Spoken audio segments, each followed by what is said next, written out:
The whole Drake Meek situation. You know that you What's have. that? There's a little situation that happened a few years ago that may have Not familiar. changed the entire trajectory of a lot of situations in our culture. I've heard about that. I've heard about that. Your position in that whole thing. Yeah. I don't know if you've ever really talked in depth about it. I have. But looking at things now, do you feel like your role was as big as it seemed at first in that situation? I had a role.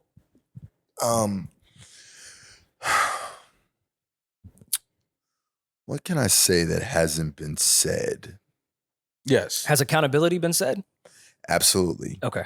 I've taken accountability for my role in it. Mm-hmm. Have you called both of them sensitive on camera as well? Say that again? Have you called both of them sensitive on camera as well? No. Okay. I've never called both of them sensitive. I'm sensitive. I'm just saying. It's not an insult.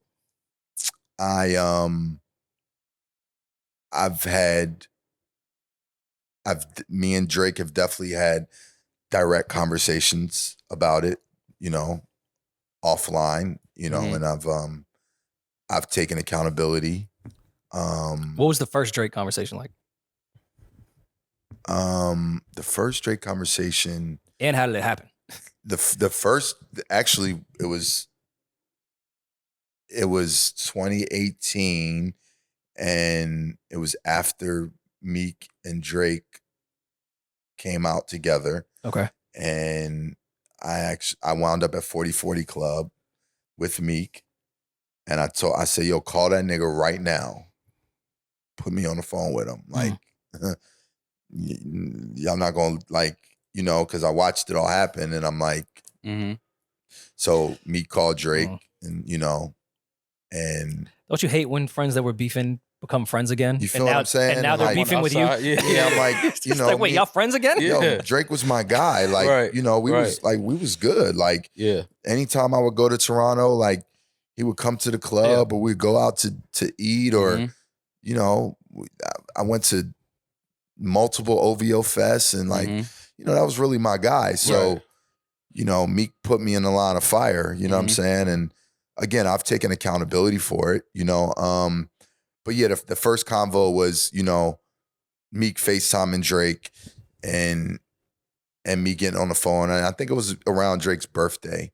And, like we spoke, we chopped it up, and, said, what's up? And then later on, through DMs, we had some small talk just about, me owning up to,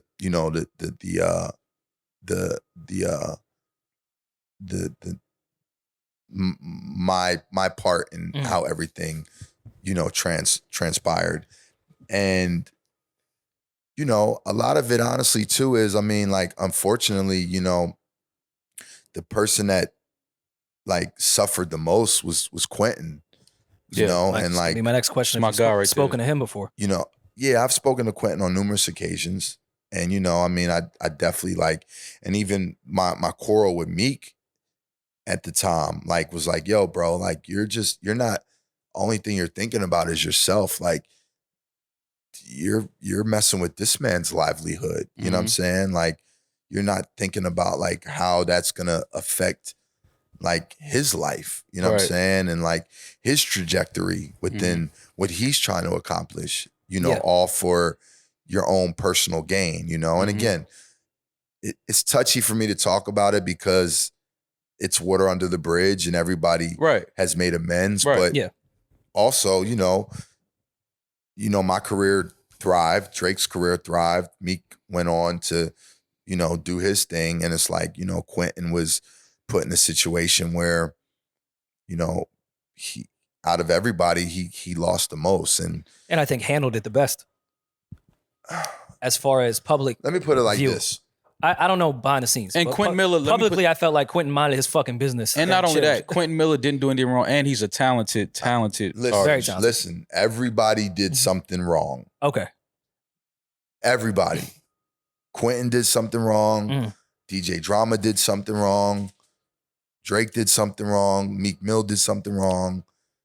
Nicki Minaj did something wrong. Like everybody played a role. And we could sit here today and talk about it. And listen, everyone I named, I love y'all to death. Like, you know what I'm saying?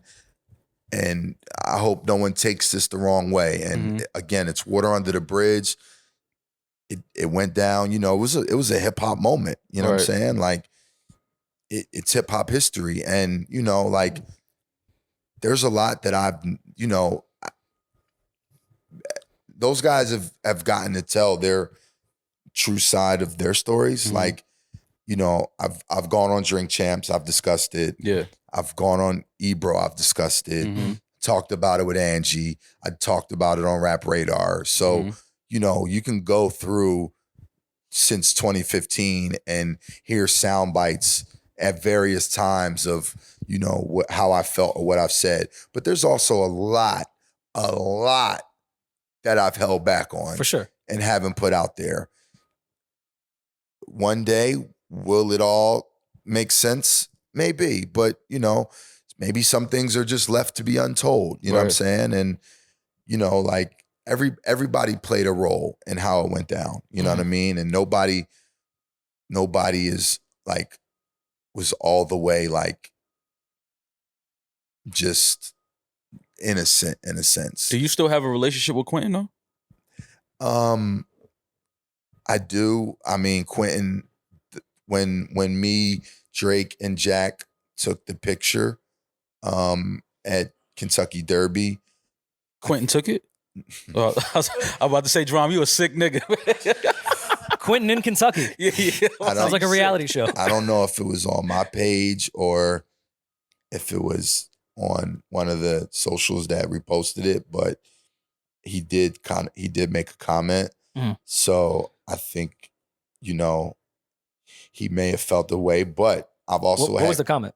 Like I've had many conversations with Quentin over the years where, you know, Quentin himself has told me like, yo, Drum, like through it all, like I respect you and I appreciate you. And,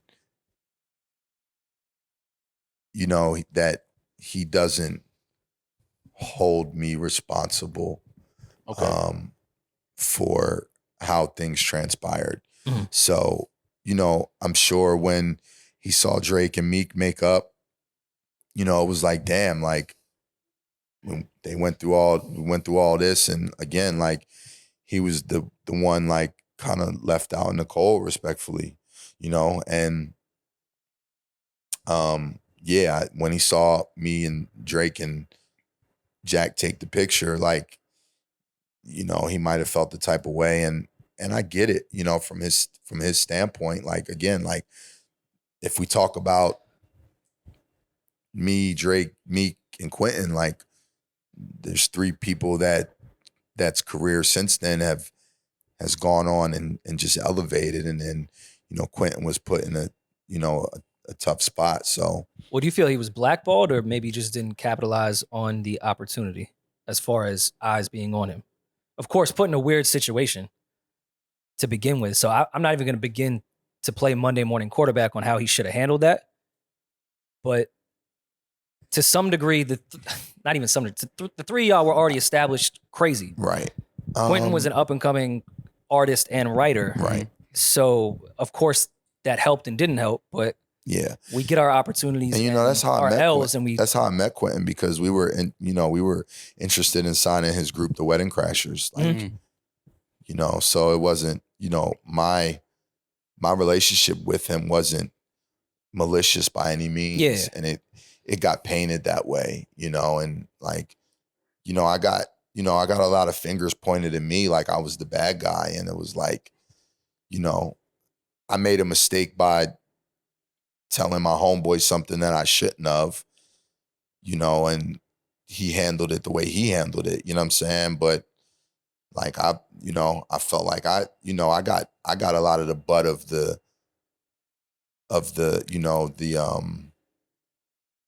situation. And it was like, you know, like, and again, like I said, I've taken accountability in, you know, my role, and, you know, we've all moved on since then. But yeah, like if the story was ever really told, It's a hell of a hip hop story.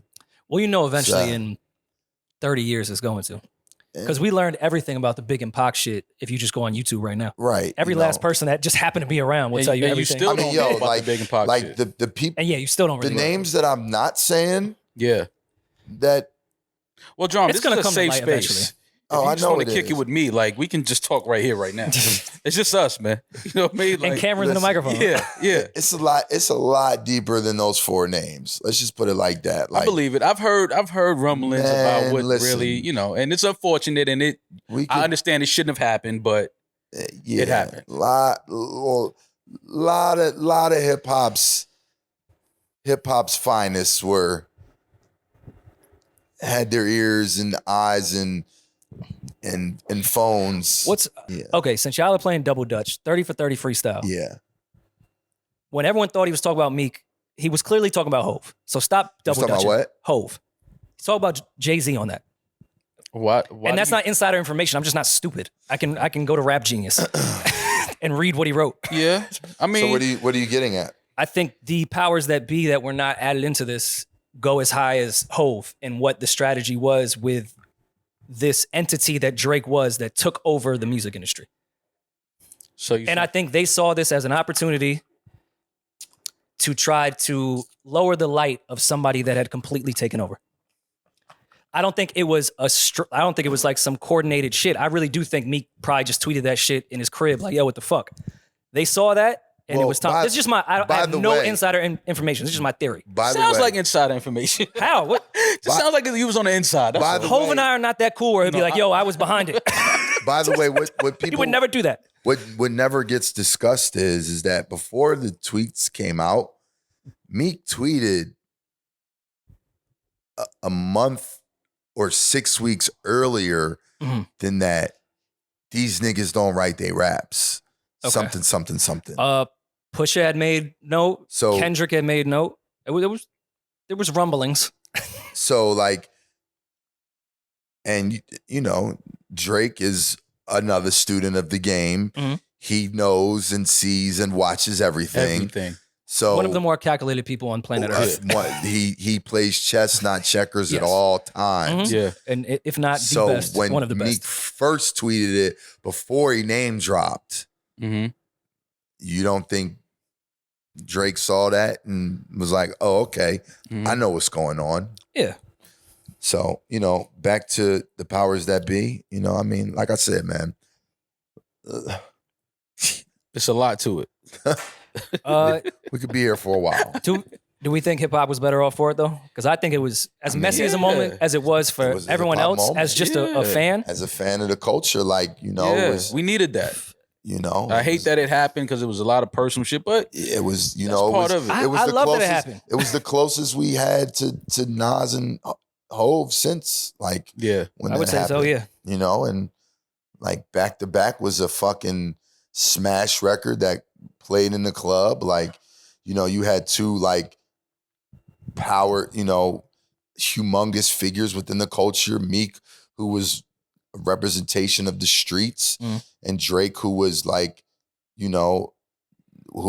did he say? You getting bodied by a singing nigga, who also was a fucking, this amazing spitter. You know what I'm saying? And I always told people first of all, give that man credit for even being able to hear bars from Quentin Miller and to see how dope they are.